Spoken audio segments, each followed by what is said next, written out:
SOLIDWORKS provide you with the standard three views option to create a front view, top view, and the right view of your model. And to create it, let's say you have a sheet open, and all you have to do is go to View Layout, and you very first option that you will see is Standard Three View.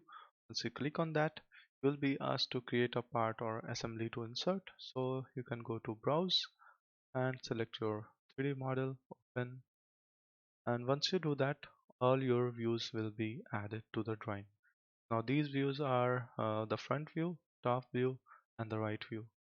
Every time you're going to create three views, you'll be getting these three views by default. So SolidWorks gives us a pretty handy tool to create something very fast and very quickly. Instead of adding different views, you can directly go to standard three views and add those three views very easily, just like that.